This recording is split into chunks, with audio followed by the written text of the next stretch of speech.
दरम्यानच्या काळामध्ये या ठिकाणी आपल्या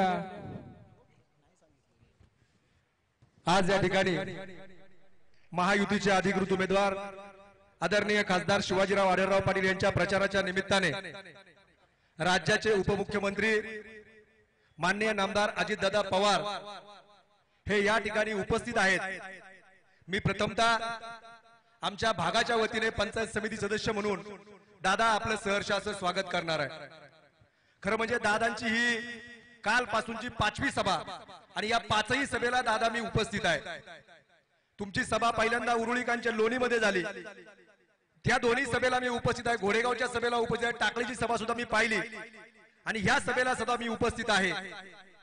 आपल्या मतदारसंघाचं मतदान करून जो माणूस संध्याकाळी 5 वाजायच्या आत या शिरूर लोकसभा मतदारसंघामध्ये 2 सभा घेतो आणि सकाळपासून ही 3री सभा आहे, त्या माणसाचं मी मनापासून कौतुक करतो की एवढ्या धाकधुकीच्या जोजामध्ये सुद्धा ते या ठिकाणी उपस्थित झाले।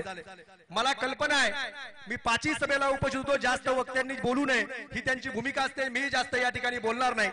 मी फक्त 3 मिनिटांमध्ये दादा या परिसराची पार्श्वभूमी आपल्याला सांगणार आहे। हा जिल्हा परिषद गट मतदारसंघ अवसरी निरगुळसर गट आणि पंचायत समिती गट हा अवसरी बुद्रुक पंचायत समिती गट।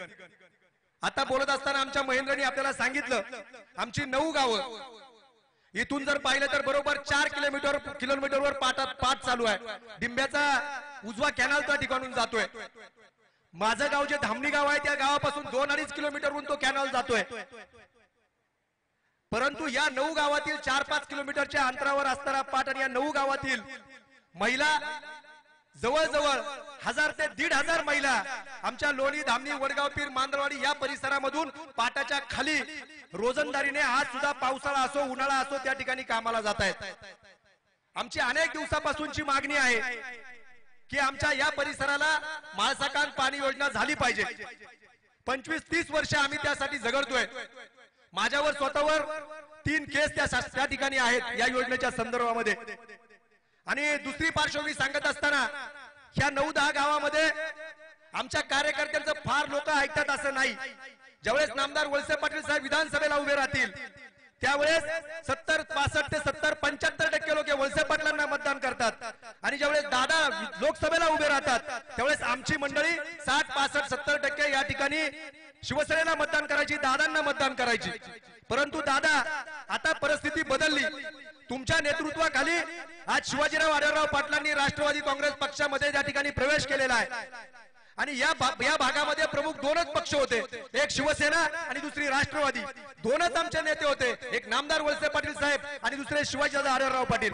आणि आज आम्ही सगळ्या मंडळींनी तुमच्या नेतृत्वाखाली शिवाजीराव आढळराव पाटलांबरोबर राष्ट्रवादी काँग्रेस पक्षामध्ये प्रवेश त्या ठिकाणी केलेला आहे। मतदान हे 100% आम्ही सगळ्या मंडळींनी दादांना आणि वळसे पाटलांना केलेलं आहे आणि मी प्रत्येक गावचं सांगतो 65-70% मतदान या ठिकाणी केलेलं आहे। आमच्या सगळ्या लोकांची इच्छा आहे की आता 2 नेते एकत्र झालेत, आम्हाला प्रत्येक गावचं 90-95% मतदान दादांना आणि वळसे पाटलांना करायचंय।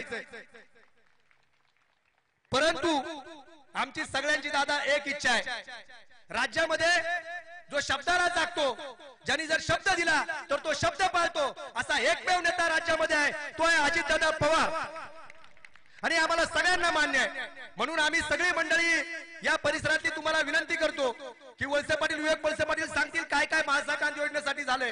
परंतु आमची इच्छा आहे की तुम्ही राज्याचे अर्थमंत्री आहात, तुमचा नरेंद्र मोदी आणि अमित भाई शाह यांच्या बरोबर अत्यंत चांगल्या पद्धतीचे संबंध आहेत आणि आमच्या योजनेला, या महासाकांत योजनेला आपण या सभेमध्ये मंजुरी द्यावी आणि तुम्ही सांगावं की तुम्ही काळजी करू नका, ही महासाकांत योजना मी पूर्ण करतो। आम्ही या भागाचा लोकप्रतिनिधी म्हणून मी शब्द देतो की इथून पाठीमागच्या काळामध्ये या दोन्ही नेत्यांना 65-70% मतदान झाले।